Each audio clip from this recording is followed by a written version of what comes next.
اعوذ باللہ من الشیطان الرجیم، بسم اللہ الرحمن الرحیم۔ ہمارے لیے سورہ فاتحہ ہر ایک کے لیے نون ہے، مسلمانوں کے لیے، ایون نان مسلم بھی سورہ فاتحہ کو بہت سمجھتے ہیں، کیونکہ یہ علی الاعلان امام سے ہم سنتے بھی ہیں اور سمجھنے کی کوشش بھی کرتے ہیں۔ تو اس کے بھی ہم فنڈامنٹلز کو تھوڑا سا اگر غور کریں، کیونکہ جو چیزیں ہم نے بہت پڑھی، آپ نے دیکھا کہ ہم نے آخری صورتوں کو جو جلد از جلد اختتام کو ہم لے گئے، کیونکہ ہم ویسے تو اس کو اچھی طرح سے جانتے تھے۔ سورہ فاتحہ میں آپ نے غور کرنا ہے کہ فاتحہ سے پہلے ہم تعوذ کا بھی اہتمام کرتے ہیں کہ اعوذ باللہ من الشیطان الرجیم، اور اس کی قرآن سے ہمیں دلیل بھی مل جاتی ہے کہ جب بھی تم تلاوت کرو، قرآن سنو تو اللہ کی پناہ میں آ جاؤ۔ تو یہ بھی ایک چیز ہے کہ جو ہمیں غور کرنی ہے کہ اعوذ باللہ ایک ایسے ہی ہوا میں بات نہیں ہو رہی ہوتی ہے کہ ہم اس کو ایسے ہی رینڈملی لیتے ہیں، اعوذ باللہ من الشیطان الرجیم بسم اللہ الرحمن الرحیم، ایسے کر کے ہم جو رینڈملی ایک دم سے لے کے چل جاتے ہیں، اس کو ہمارے ایمان کے ساتھ ہونا چاہیے کہ اللہ تعالیٰ میں آپ کی پناہ میں آ رہا ہوں شیطان رجیم سے۔ تو اس کے بھی آج ہم جب قرآن شروع کر رہے ہیں تو اس کا قانون ہے کہ آپ کے کہنے سے نہیں ہوگا جب تک کہ آپ عمل کر کے نہیں بتاؤ گے کہ شیطان سے اللہ تعالیٰ کیسے بچاتے ہیں، پھر ایک ابلیس شیطان اور پھر ایک نفسانی شیطان، ہمارے اندر کا شیطان، اور ہمارے اندر کا شیطان ہی ڈینجرس ہے۔ وہ ابلیس شیطان اتنا ڈینجر نہیں ہے، اتنا خطرناک وہ ابلیس شیطان نہیں ہے جتنا ہمارا اپنا نفس شیطان گندا ہے۔ کیوں؟ کیونکہ جب نفس شیطان ہوتا ہے تب وہ ابلیس شیطان کو راستہ ملتا ہے، تب وہ ایکٹیو ہوتا ہے۔ نہیں تو ہم نے کیا کیا کہ سارا قصور ابلیس پہ ڈالا، جبکہ ڈرنے کی ضرورت ہم کو اپنی نفس سے ہے اور سنوارنے کی ضرورت، اصلاح کی ضرورت ہمارے اپنے نفس کی ہے۔ بخدا آپ انشاءاللہ پڑھ بھی چکے ہیں، پڑھتے بھی رہیں گے کہ آپ کو یہ بات کلیئر ہو جائے گی کہ شیطان کا تو کوئی غلبہ ہی نہیں ہے، ابلیس شیطان کا تو کوئی غلبہ ہی نہیں ہے ایمان والوں پر اور جو اپنے رب پہ بھروسہ کرتے ہیں۔ تو اعوذ باللہ من الشیطان الرجیم میں ہمارا پورا قانون آ جائے کہ یہ صرف ہوا میں اڑنے والی، منہ سے نکلنے والی چیز نہیں ہے، اس کے لیے باقاعدہ ایک قانون ہے، اور باقاعدہ اللہ کے فرشتے ان الفاظوں کو ہم سے لیتے ہیں، ہمارے اعمال نامے میں یہ الفاظ جاتے ہیں، اور پھر کتنی اس کی قبولیت ہونی چاہیے ہمارے لیے، ایک ایک کے نام کے ساتھ کہ کس کے لیے یہ قبولیت ہونی چاہیے۔ اعوذ باللہ من الشیطان الرجیم، یہ قبولیت کس کی ہوگی؟ جو پریکٹس کر کر بتائے گا کہ جی میں شیطانی وار جانتا ہوں، میں شیطانی عمل جانتا ہوں اور اس سے میں ڈرتا ہوں، میں پرہیز کرتا ہوں۔ تو اس لیے اللہ کی رحمت سے وہ اعوذ باللہ من الشیطان الرجیم آپ کے حق میں قبول ہو جائے گی۔ پھر بسم اللہ الرحمن الرحیم میں بھی ہم اللہ کے نام کے ساتھ جو پڑھتے ہیں، جو بھی کچھ کرتے ہیں، اٹھتے ہیں، بیٹھتے ہیں، کھاتے ہیں، پیتے ہیں، صبح کا آغاز کرتے ہیں، جو رحمان اور رحیم ہے۔ رحمان رحیم نے بھی اپنے کچھ قانون دیا ہوا ہے کہ جو میرا نام نہیں بھی لے گا اس پر بھی میں رحمان رحیم ہوں، لیکن آخرت میں انٹائرلی چینج چیز ہو جائے گی۔ یہ اب ہم کو سمجھنا ہے کہ جو بسم اللہ پڑھ کر نہیں بھی کام کرتا ہے تو اللہ کے قانون کے مطابق اللہ اس کی مدد بھی کرتے ہیں، نہیں بھی کرتے ہیں، جھنجھوڑتے بھی ہیں۔ لیکن اگر میں اور آپ واقعی آج سے قرآن کو پڑھنا شروع کر رہے ہیں تو ہمیں اس بسم اللہ کی بھی بڑی رسپیکٹ کرنی چاہیے کہ اللہ نے اپنے نام کا تعارف کرایا کہ رحمان رحیم کے نام سے کام کرو، بات کرو، یاد رکھو اللہ کو، تو تمہاری زندگی میں بہت بلیسنگ ہوگی، کیونکہ پھر تمہیں دوسرے قانون بھی اللہ کرے کہ یاد رہیں۔ اب ہم آ جاتے ہیں الحمدللہ رب العالمین۔ اس پر ہم نے پہلے تو یہی سوچنا ہے کہ ہم اللہ کو جیسے اسمبلی میں، ہم اسکول میں، اسمبلی میں جب کھڑے ہوتے تھے تو ہم جو نیشنل اینتھم پڑھتے ہیں اپنے ملک کے لیے، سلامتی کے لیے، بالکل اسی طرح جب ہم نماز میں کھڑے ہوتے ہیں تو ہم اللہ کی تعریف کرتے ہیں۔ تو اب شروع کی 3 آیتیں تعریفی کلمات ہیں، یعنی ہم کہیں گے پریزنگ اللہ تعالیٰ کی حمد و ثنا کرنا پہلے 3 آیتوں میں کہ اے اللہ، اے مالک، تمام تعریفیں آپ ہی کے لیے ہیں جو رب العالمین ہیں. آپ تمام جہان، دیکھیں عالم، عالمین، اور ایک ہمارے ہاں اردو میں بہت نون ہے عالم. عالم علم حاصل کرنے والا، عالم جہان، دنیا. تو اس پر ذرا سا غور کرنا ہے کہ تمام تعریف اس رب کی ہے، اس پالنے والے کی ہے جو مالک ہے، جو کہ پالنے والا ہے. تمام تعریف اس کی ہے، تمام جہان کا پالنے والا ہے. ہم اس کو بہت ہی خوبصورت انداز سے پیش کریں گے. آنکھیں ہماری جھکی ہوئی ہوں گی نماز میں، ایمان اور نیت ہمارے ساتھ ہوگی، کیونکہ کبھی کبھار آپ نماز میں خود اپنا سیلف اسیسمنٹ کیجئے گا کہ آپ اور میں کہیں خیالوں میں ہوتے ہیں، یا ہمارے پیٹ باہر نکلے ہوئے ہوتے ہیں، یا ہماری کندھے جھکے ہوئے ہوتے ہیں، اور ہم ایسے ہی قسم کھانے کو نماز میں کھڑے ہوئے ہوتے ہیں کہ کب گزر جاتی ہے کان سے کہ الحمدللہ رب العالمین الرحمن الرحیم مالک یوم الدین. ہماری کوئی چہرے پر بھی تاثرات نہیں آتے ہیں کہ ہم کسی کی تعریف کر رہے ہیں اور کسی کی نہیں، ہم اللہ تعالی کی تعریف کر رہے ہیں. تو اللہ تعالیٰ فرما رہے ہیں کہ دیکھیں اس طرح سے مجھ کو اور آپ کو جو یہ بات سکھائی جا رہی ہے کہ نماز میں جو ہم بالکل بے فام، ہمیں کوئی آئیڈیا نہیں ہوتا کہ میں رب کے آگے کھڑا ہوں اور میں ان کی تعریف کر رہا ہوں. ایک دوپٹے کی کسی کی تعریف کرو، ایک چہرے کی کسی کی تعریف کرو، کسی کے ہاتھوں کی تعریف کرو، کسی کے بالوں کی، تو آپ کا انداز بیاں کیا ہوتا ہے؟ کسی کی بھی بات کی کوئی تعریف کر دو، آپ کا انداز بیاں کیا ہوتا ہے؟ آپ کی آئیز، آپ کا فیس ایکسپریشن. تو وہ ہمیں لانے کی ضرورت ہے کہ الحمدللہ رب العالمین. میں یہ نہیں کہہ رہی لہک لہک کے پڑھو، میں یہ نہیں کہہ رہی کہ لیٹ کر دو، نماز کو اتنی لمبی کر دو. میں تو کہہ رہی ہوں صرف ایک اندر فیلنگ ہو کہ الحمدللہ رب العالمین الرحمن الرحیم مالک یوم الدین. سب کا اپنا اپنا انداز ہے کہ وہ اپنے دل میں اللہ کو بہت ہی عزت کے ساتھ یہ 3 کلمات کہے گا کہ اللہ تعالیٰ آپ ہی رحمان رحیم ہے. دوبارہ وہی رحمان رحیم کی گردان آ گئی. مالک یوم الدین، یعنی میں مانتا ہوں، اقرار کرتا ہوں کہ آپ مالک ہیں دین کے، دن کے. یہ جو دین ہمارے یہاں نیچے ترجمے میں قیامت ڈال دی گئی، ترجمہ ہم نے شارٹ فارم میں بتا دیا کہ مالک ہے آخرت کے دن کا، مالک ہے قیامت کے دن کا، مالک ہے روز جزا اور سزا کے دن کا، مالک ہے جی اٹھنے کے دن کا. تو ہم جب قرآن اب نیا شروع کر رہے ہیں تو ہم دین میں ہم جو اردو سے جو ریلیٹڈ ہمارا دین ہے، کیونکہ ہم زیادہ تر کوشش کریں گے کہ قرآن کو اردو سے نیئرسٹ کر کے پڑھیں. یہ ہم پر اللہ کی کوئی بہت بڑی بلیسنگ ہے کہ ہم اردو جانتے ہیں.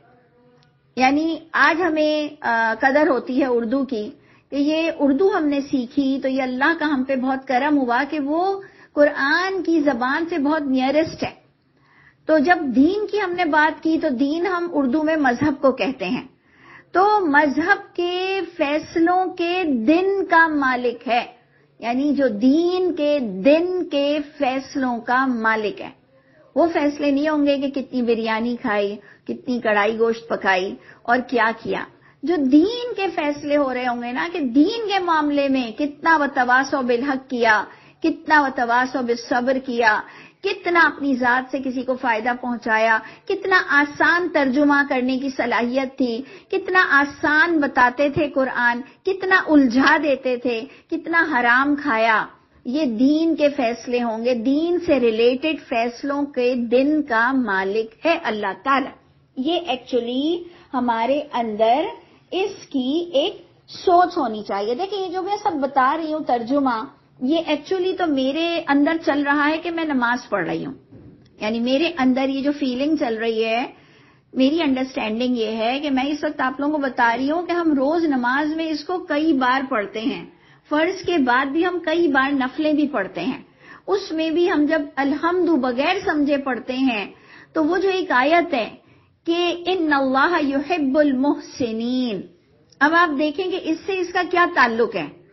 کہ میں آپ سے کہہ رہی ہوں کہ نماز میں جب ہم سمجھ کر آنکھوں کو نیچی کر کے رسپیکٹ کے ساتھ پیٹ کو اندر کر کے زیادہ تر تو مجھے یہی شرم آتی ہے، پیٹ پھلا ہوا ہے اور ہم جیسے دوسروں کے آگے کیسے ایکٹیو ہو کر کھڑے ہو جاتے ہیں. نہیں، ہم نے اپنا پوری جان چھوڑی ہوئی ہے، ہماری کوئی آئیڈیا ہی نہیں کہ ہم رب کے آگے کھڑے ہیں، کیا بول رہا ہے امام یا کیا خود بول رہے ہیں، اور ہمارے اندر تو پورے حساب کتاب بھی چل رہے ہوتے ہیں.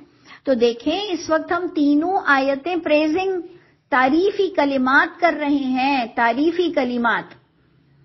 ہم اللہ کو کہہ رہے ہیں کہ اللہ تعالیٰ دین کے جو فیصلوں کا دن ہے نا، تو آج تو بڑے لوگ مالک بنے ہوئے ہیں، لیکن پیورٹی کے ساتھ جو دین کا فیصلہ ہوگا تو میں مانتی ہوں کہ آپ بادشاہ ہوں گے، آپ مالک ہوں گے. یوم لا تملک نفس لنفس شیئا، یہ وہ دن ہوگا کہ کوئی کسی پر اختیار نہیں رکھے گا. اللہ میری عزت رکھ لیجئے.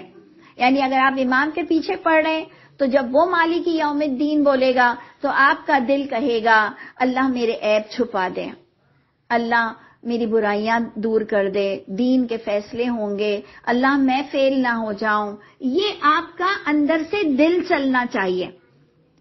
تو اس لیے غور سے دیکھیے گا کہ یہ باتوں کے بعد جب ہم کہتے ہیں اللہ کو کہ ایاک نعبد و ایاک نستعین، یہ میرے نزدیک یہ سب میں آپ کو اپنی فیلنگ ہی شیئر کر رہی ہوں کہ ہم یہ 3 آیتوں میں اللہ کی پریزنگ کر رہے ہیں. تو تعریف جس انداز سے کی جاتی ہے، بہت ادب کے ساتھ ہم تعریف کریں گے، ڈریں گے بھی، اندر اندر دعا مانگیں گے کہ اللہ میرے عیبوں کو ڈھانپ لیجئے، قیامت کے دن سے پہلے مجھے معافی مل جائے اور میں سدھرنے والا ہو جاؤں.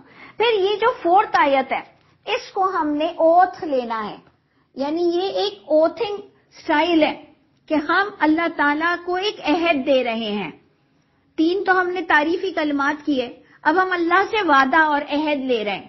یہ فیلنگ ہونی چاہیے کہ ایاک نعبد و ایاک نستعین، صرف اے اللہ دین کے معاملے میں ہم آپ کی بندگی کریں گے، آپ کو پکاریں گے. کیونکہ عبدیت جو ہے نا، عبد، عین بے دال، یہ عبد میں پکار بہت اچھا ترجمہ ہے اس کا، جو پورے قرآن کو سچتا بھی ہے کہ صرف ہم آپ کی عبادت کرتے ہیں، صرف آپ کی ہم بندگی کرتے ہیں، صرف آپ کے ہم بندے بنے ہوئے ہیں، صرف آپ کو ہم پکارتے ہیں. تو ہم تو کئی لوگوں کو پکارتے ہیں، نوکر کو، ماسی کو، بھائی کو، بہن کو، شوہر کو، بچوں کو. تو ہم کہیں گے یہ اس وقت ہم ایک ریلیجن بک پڑھ رہے ہیں، ایک دین کی کتاب پڑھ رہے ہیں. یہاں پر کچھ دین کے اوتھ لیے جا رہے ہیں، کہ جیسے آپ کسی بھی فیلڈ میں ہوتے ہیں، ٹائم پورا دو گے تو اس وقت آپ اپنی فیملی کا اوتھ نہیں لے رہے ہوتے ہو کہ ٹائم پورا دو گے. آپ اس وقت اپنے فیلڈ کے جو آپ کے سبجیکٹس ہوتے ہیں، آپ ڈاکٹر بن رہے ہو، آپ آرمی میں ہو، کسی میں بھی ہو، آپ ادھر کا ٹائمنگ کی بات کر رہے ہوتے ہو. اس وقت میں اور آپ ایک دینی کتاب پڑھ رہے ہیں. ہم دینی کتاب کے تحت اللہ سے کہیں گے کہ اللہ صرف دین کے معاملے میں ہماری پکار آپ کے ساتھ ہوگی.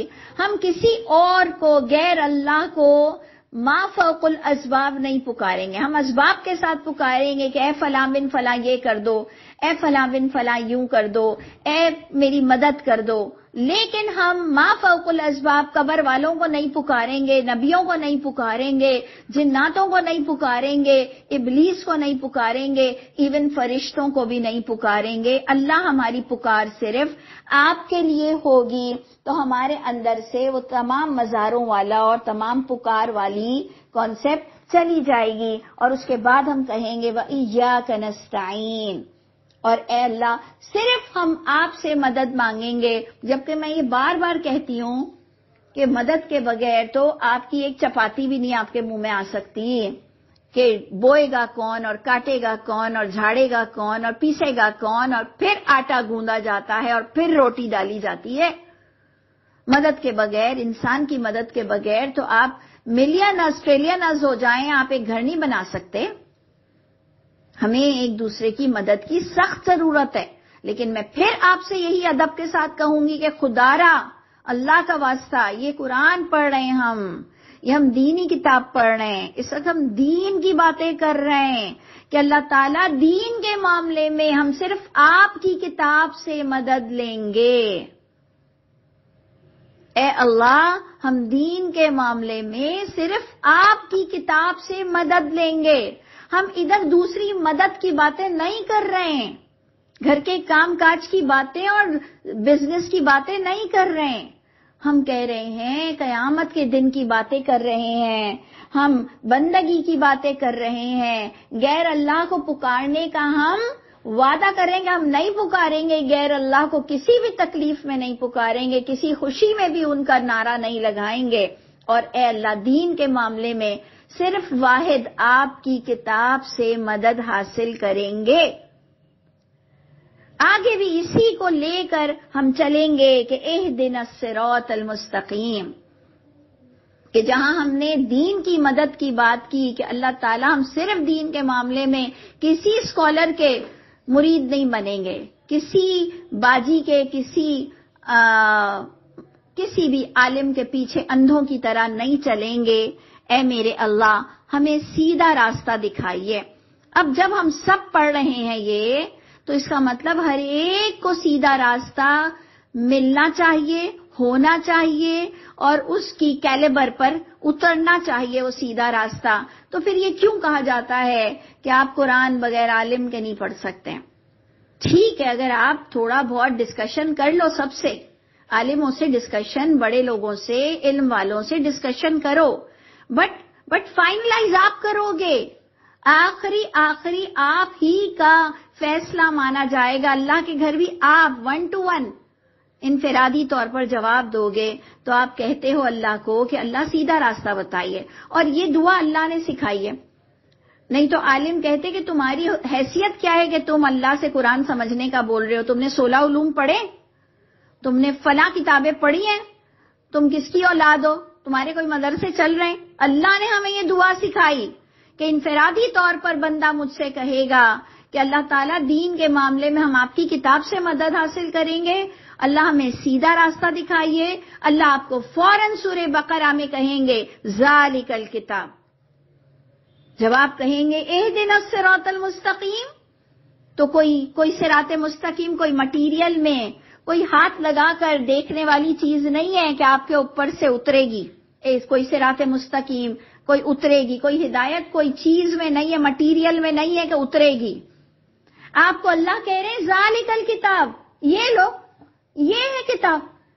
ہم ابھی تک ان حدیثوں کے پیچھے کتاب کو کتاب ماننے کو تیار نہیں ہیں کہ جی کتاب تو وجود میں ہی نہیں تھی، رسول اللہ صلی اللہ علیہ وسلم کے بھی دور میں نہیں تھی، ابو بکر صدیق کے بھی دور میں نہیں تھی، عمر فاروق کے بھی دور میں نہیں تھی۔ عثمان غنی نے سوچا اللہ اللہ اللہ اللہ اللہ ہمیں واقعی جاہل کر دیں گے، اتنا زنگ پڑ چکا ہے، اتنے جانور ہم ہو چکے ہیں، اتنی ہماری بیٹری ختم ہو چکی ہے کہ چارج کرنے کی بہت ضرورت ہے، جسٹ تھوڑا سا چارج کر لو، اللہ تعالیٰ آپ کو روشن کر دیں گے۔ سوچئے کہ اللہ ہم سب کو معاف کر دے، رحم فرمائے، کیونکہ اللہ تعالیٰ جاہلوں پہ پلیتی ڈالتے ہیں۔ یہ میں نہیں کہہ رہی، بخدا قرآن میں کہ اللہ تعالیٰ جاہلوں پہ اور پلیتی ڈالتے ہیں، کہ جب تم ذالک الکتاب کے بعد بھی کہو کہ کتاب فارم میں نہیں تھی، کتاب فارم میں نہیں تھی۔ اللہ کے رسول کو کہا جا رہا ہے ذالک الکتاب، یعنی انبیاء کرام اتنے انٹیلیجنٹ، اتنے سمجھدار ہوتے تھے کہ وہ وحی کو کتابی شکل دیتے تھے۔ تم خود کہتے ہو کہ پہلی وحی، میں تو نہیں کہتی پہلی وحی اور دوسری وحی کون سی ہے، تم خود کہتے ہو پہلی وحی سورہ علق ہے، اس میں اللہ فرماتے ہیں علم دیا اس اللہ نے تمہیں قلم کے ساتھ۔ تم خود اگری کرتے ہو، تم نماز میں جو پڑھتے ہو وہ خود اگری کرتے ہو، پتہ نہیں سلام پھیر کر ہم میں اختلافات کیوں قائم ہو جاتے ہیں۔ اللہ کا واسطہ خدا کے لیے جاہلوں کے اللہ دماغ نہیں کھولیں گے، ضدی لوگوں کے دماغ اللہ نہیں کھولیں گے۔ تو آپ نے اور میں نے انشاءاللہ یہ پوائنٹس لوگوں کو دینا ہے۔ دیکھیں ذالک الکتاب پر میں یہ بات کر لیتی، لیکن مجھے صحیح لگا کہ اہدنا الصراط المستقیم پر یہ بات کرنی چاہیے کہ وہ کون سی صراط مستقیم ہے جو تمہیں مل جائے گی اور کسی اور کو نہیں ملے گی۔ تم کون سے اللہ کے لاڈلے ہو کہ ہم اللہ کے لاڈلے نہیں ہیں؟ یہ کہ تو جو کتاب پڑھے گا، جو کتاب پکڑے گا، اس کو ہدایت ملے گی۔ تم چاہے روز کتنی نفلیں پڑھ لو، چاہے تم کتنی فرض نمازوں میں کہہ لو یہ تو قبولیت تو ان لوگوں کی ہوگی جو یہ کتاب کا سہارا لیں گے، ذالک الکتاب. تو پھر آگے ہم اللہ سے، اور اب دیکھیں میں نے آپ سے کہا تھا کہ 3 آیتوں میں پریزنگ ہے، تعریفیں. پھر ایک آیت میں ہم نے اوتھ لیا کہ اللہ تعالیٰ ڈن، میں کسی کے ساتھ آپ کو ایسوسیٹ نہیں کروں گی، نہ کتاب میں نہ ذات میں، اللہ ڈن، میری طرف سے یہ طے ہے. ٹھیک ہے. پھر ہم کہتے ہیں اچھا تو پھر اللہ تعالیٰ اور پرفیکشن کے ساتھ کوئی ان ریٹن، کوئی ٹیکسٹ میں مجھے کچھ دے دیجئے. کیونکہ دیکھیں سیدھا راستہ کیا، ہر چیز ان ٹیکسٹ ہوتی ہے تو بہت ہی مضبوط ہوتی ہے. اللہ بھی کہہ رہے ہیں کہ علم دیا اس نے انسان کو قلم کے ساتھ. تو پھر ہم نے جب سیدھا راستہ مانگا تو ہم نے اللہ سے اور سیکھا کہ صراط الذین انعمت علیہم، جبکہ یہ انڈرسٹوڈ تھا، جبکہ یہ باقاعدہ سمجھنے والی چیز تھی کہ صراط الذین کیا ہوتا ہے، صراط مستقیم کیا ہوتا ہے، نیک لوگوں کا راستہ. لیکن اس کے باوجود رب تعالیٰ نے ہم کو الیبریٹ کیا. دیٹ از کالڈ تفسیر القرآن بالقرآن. اس کو کہتے ہیں تفسیر القرآن بالقرآن کہ اہدنا الصراط المستقیم. تو کیا ہے یہ صراط مستقیم؟ تو راستہ ان لوگوں کا جن پر آپ کا انعام ہوا. تو اب انعام ہم ڈھونڈنے بیٹھیں گے قرآن سے. دیکھ لیجئے یہاں سے ہی آپ کو وہ جو ہماری ورک کے لیے بک ملتی تھی نا، یہاں سے ہی آپ کو ورک شاپ مل گیا کہ جناب ادھر سے آپ کو دیکھنا ہے کہ قرآن نے صراط الذین انعمت علیہم کے تحت کس پر انعام کیا. تو آپ کو قرآن سے ملے گا کہ اللہ تعالیٰ نے انبیاؤں پر، صالحین پر، شہداء پر، صالحین انبیاء کرام، صدیقین، صالحین، شہداء. اگر غور کریں تو صرف انبیاء کرام کو ایک الگ سٹیٹس حاصل ہے کہ نبی ہوتے ہیں. لیکن اگر آپ اس کو صدیقین، صالحین، شہداء کو اگر آپ کبھی الیبریٹ کر اور اس کے انالائز کریں، غور کریں، اس کو نکالیں تو سب میں تھن لائن کا فرق ہے، سب ایک ہی ہے. صدیقین بھی ایک ہی ہے، سچے لوگ، وہی سچے لوگ صالحین بھی کہلاتے ہیں، نیک کردار لوگ. وہی صالحین شہداء کہلاتے ہیں کہ وہ اپنی شہادت دیتے ہیں عمل کے ساتھ، گواہی دیتے ہیں. شہداء علی الناس بنتے ہیں کہ میرے لیے کوئی سینچری، کوئی ایئر، کوئی چھوٹے بچوں کے ساتھ، کوئی بڑے بچوں کے ساتھ، کوئی شوہر اور بھائی اور سسر اور باپ کے ساتھ مجھے کوئی پرابلم نہیں آ سکتی ہے، کیونکہ سب سے عظیم اللہ کی ذات ہے. کوئی کچھ نہیں کر سکتا، بلکہ سب بہت اچھے لوگ ہوتے ہیں. ہم بے وقوف ان سے ڈرتے ہیں، جیسے ہم لیزرڈ سے ڈرتے ہیں، لیزرڈ ہم سے ڈرتی ہے. آپ دیکھتے ہیں نا، بلی ہم سے ڈرتی ہے، ہم بلی سے ڈرتے ہیں. یہ ہمارے چل رہے ہیں چکر. ہم جس ادنا جانور سے ڈرتے ہیں وہ ہم سے ڈر رہا ہوتا ہے.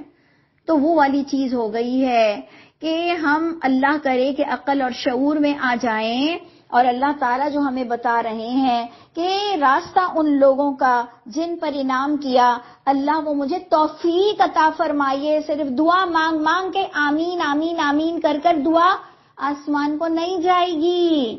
عمل اس کے لیے بھی بڑی خوبصورت آیت ہے، الیہ یصعد الکلم الطیب والعمل الصالح یرفعہ. الیہ اسی اللہ کی طرف، الیہ یصعد اسی اللہ کی طرف چڑھتے ہیں. الیہ یصعد کلمہ طیب، یعنی یہ بھی جو میں نے سورہ فاتحہ ہم نے پڑھا یہ ایکچولی کلمہ طیب تھا. ہم نے تو صرف لا الہ الا اللہ کو کلمہ طیب جانا نا. جب ہم سورہ فاتحہ، اللہ سے اچھی باتیں کرنا، اللہ کی کتاب کو تلاوت کرنا، سب کلمہ طیب ہوتا ہے، یعنی اچھی بات. تو الیہ یصعد الکلم الطیب، اسی اللہ کی طرف چڑھتے ہیں سارے طیب کلام. بٹ والعمل الصالح یرفعہ، لیکن عمل صالح اس کو بلندی دیتا ہے. یہ صرف آپ کی سورہ فاتحہ اور اس کی آمین بلندی نہیں دیتی. دیکھیں یہ بات میری شاید بری لگے گی، لیکن میں ایمانداری سے قسم کھا کے کہتی ہوں جو میں نے سمجھا ہے کہ حرم میں، عرفات میں بھی اگر آپ سورہ فاتحہ کے پیچھے کئی لوگ آمین بول دیں نہیں قبول ہوگی، کیونکہ کلمہ طیب کو بلندی عمل صالح دے گی. کلمہ طیب کو بلندی عمل صالح دے گی. یہ قانون ہے، آپ اور میں اللہ کے قانون کو بدل ہی نہیں سکتے. اللہ کہتے ہیں تم ساری دنیا نافرمان ہو جاؤ، اللہ کا جو قانون ہے وہ کوئی نہیں بدل سکتا۔ تو آپ سوچئے کہ اتنی خوبصورت سورہ فاتحہ جس کو ہم ٹک ٹک ٹک ٹک ٹک ٹک کر کر کس طرح سے پڑھتے ہیں، کتنی بار پڑھتے ہیں۔ مجھے تو اکثر یہ سوچ آتی ہے کہ مرنے کے بعد کتنا افسوس ہوگا کہ کاش میں نے سورہ فاتحہ ہی اچھی سی پڑھ لی ہوتی۔ چلو کوئی بڑے بڑے کام نہ کرتے، نہیں ملا ٹائم، سورہ فاتحہ جو پڑھ رہے تھے اس کو ہی ہم محسنین کے درجے پر لے جاتے۔ ہاں جی، ہم نے آپ کی یہ بھی بیچ میں بات کو پوری نہیں کیا کہ اللہ تعالی محبت کرتے ہیں محسنین سے، ان اللہ یحب المحسنین۔ اس پر میں کہہ رہی تھی کہ جب صلاۃ پڑھ ہی رہیں، جب سورہ فاتحہ پڑھ ہی رہیں تو اللہ کرے کہ ادب کے ساتھ 3 تعریفی کلمات، ایک باقاعدہ وعدہ لے رہے ہیں اور اس کے بعد سیدھا راستہ مانگ رہے ہیں، اور پھر اس راستے کو پورا سمجھنے کے لیے اللہ سے کہتے ہیں کہ اللہ تعالیٰ وہ انعام یافتہ، وہ انعام والا راستہ دیجئے گا، انعام والا۔ آپ اچھی طرح جانتے ہیں، آپ دنیا میں رہے ہوئے لوگ ہیں اور سب ماشاءاللہ زیادہ تر سمجھدار لوگ ہیں۔ انعام کس کو ملتا ہے؟ انعام کم لوگوں کو ملتا ہے۔ آپ اس بات کو بہت اچھی طرح جانتے ہیں، چاہے مونٹیسری اسکول، سیکنڈری بورڈ اور او لیولز، اے لیولز، جس کو بھی آپ لے لیجئے، کم لوگوں کو انعام ملتا ہے۔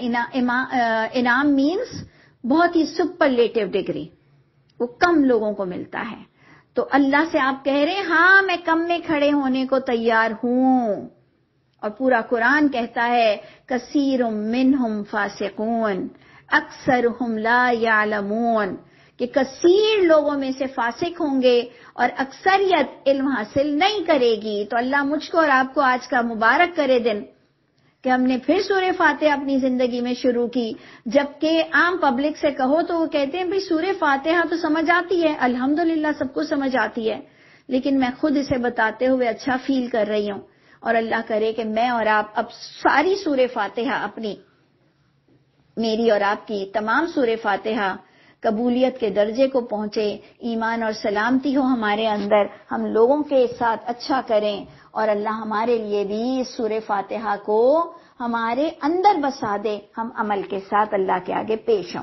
تو دیکھیں انعام والا راستہ ہم مانگ رہے ہیں، 33 مارکس سے پاس ہونے والا نہیں مانگ رہے ہیں۔ دیکھیں کئی ماں باپ ایسے ہوتے ہیں جو کہتے ہیں شکر ہے 33 مارکس سے، جسٹ پاسنگ مارکس سے بھی سٹینڈرڈ تو چڑھ گیا، اور کچھ ماں باپ کہتے ہیں نہیں، وہ بہت زیادہ کنسرن ہوتے ہیں بچوں کی پڑھائی کے معاملے میں، وہ پیرنٹس میٹنگ میں بچوں کی فائل پوری چھانتے ہیں، وہ کہتے ہیں یہ تمہارا مارکس کیسے کٹا، یہ کیسے ڈیڈکٹ ہوا، تمہیں تو یہ بہت اچھی طرح سے آتا تھا۔ تو آپ کون سے پیرنٹس ہو اور آپ کون سے بچے بننا چاہتے ہو؟ جسٹ پاسنگ مارکس والا کہ بس اللہ کوئی بھی درجہ جنت کا دے دیجئے، بس مجھے جنت کی انٹری مل جائے، یا آپ کہیں کہ اللہ مجھے سبقت لے جانے والوں میں سے کر دے، جب ایک ہی زندگی ملی ہے، جیسے گناہگار کہتا ہے ایک ہی زندگی ملی ہے تو اس میں فن نہ کروں، تو بالکل اسی طرح میں اور آپ کہیں گے جب ایک ہی زندگی ملی ہے تو عزت کے ساتھ فرشتے مجھے نہ لے جائیں، جو کہ انبیاء کرام کے لیے آتا ہے کہ جس دن وہ پیدا ہوئے سلام ہو، اور جس دن وہ مریں گے تو سلام ہو، اور جس دن اٹھائے جائیں گے تو سلام ہو۔ کیا یہ آیت میرے اور آپ کے لیے نہیں ہو سکتی کہ اللہ تعالیٰ ہمیں سبقت لے جانے والوں میں سے، انعام یافتہ لوگوں میں سے کر دے؟ اور اس کی ایک اور پوائنٹ ہمیں ملتا ہے کہ اس کا مطلب اللہ ہمیں فضول دعا نہیں سکھا رہے ہیں، اس کا مطلب میں اور آپ کوئی بہت بڑا کام کر کے یہاں سے جا سکتے ہیں۔ ہم اپنے دور کی جو لیکنگ ہے، جو کمی ہے، ہم اپنے دور میں جو کمی ہے وہ لوگوں کو بتائیں گے تو بڑے رتبے پہ جائیں گے نا۔ آپ لوگوں کو چھوٹی چھوٹی وہ باتیں بتاؤ جس میں کوئی اختلاف نہیں ہے، تو کون سی بڑی بات کر دی آپ نے؟ تو بس آپ نے اور میں نے سمجھنا ہے اس کا اینڈ اس طرح سے ہو رہا ہے، غیر المغضوب علیہم ولا الضالین، جس میں میں بہت معتبر انداز سے آپ کو کہوں گی کہ ضالین اور مغضوب یہ کوئی عیسائی یہودیوں کے نام نہیں ہے۔ ہمارے ہاں باقاعدہ کئی تفسیروں میں لکھا ہے کہ اللہ تعالیٰ مجھے انعام یافتہ کیجئے گا، مجھے یہودی عیسائیوں میں سے مت کیجئے گا۔ بہت ہی غلط ترجمہ، بہت ہی غلط ترجمہ، بہت ہی خوش فہمی کا شکار ہیں ہم، بہت ہی بڑی غلطی کا شکار ہیں ہم۔ قرآن سے آپ ٹٹول لیں، میرے پاس تو دلیل قرآن ہے۔ مغضوب وہ لوگ ہیں جو اللہ کے غضب پہ مرتے ہیں۔ دیکھیں، مرنا تو سب کو ہے، ہر ایک کو موت آئی۔ قرآن کہتا ہے جب ہلاک ہوئے یونس، یعنی یونس کو اللہ نے صالحین نبیوں میں سے کیا ہے، لیکن ان کے لیے بھی ہلاکا کا لفظ آ رہا ہے۔ تو مرنا تو سب کو ہے، اور بہت ہی نیک انسان، نبیوں میں بڑے اعلیٰ کردار، اللہ نے ان کی تعریف کی، تو مرنا تو سب کو ہے۔ ہم کہہ رہے ہیں اللہ مغضوب ہو کے نہ مریں، جو اللہ کے غضب پر جس کی ڈیتھ ہوتی ہے، جس کی موت اللہ کے غضب پر ہوتی ہے، وہ مجھے تو قرآن سے ڈیفینیشن ملی کہ مغضوب اس کو کہتے ہیں جس کی ڈیتھ ہو جائے اللہ کے غصے پر، وہ مرے تو اس حال میں مرے کہ وہ نافرمان ہو، وہ لوگ مغضوب کہلاتے ہیں۔ اور ضالین میں نے جو قرآن سے ٹٹولا، تو پورے آپ بھی قرآن سے ٹٹول لیجئے گا۔ ضالین وہ ہے جو زندہ ہوں لیکن وہ صحیح راستے پر، صحیح ٹریک پر نہ ہوں، جو صراط مستقیم پر نہ ہوں، جو اللہ کو بھی مانتے ہوں لیکن وہ سیدھا راستہ نہ چلتے ہوں، وہ راہ کو گم کر بیٹھے ہیں۔ زندہ ہیں جو، وہ راہ کو گم کر بیٹھے ہیں۔ یہ دونوں پرسنالٹی مسلمانوں میں ہے۔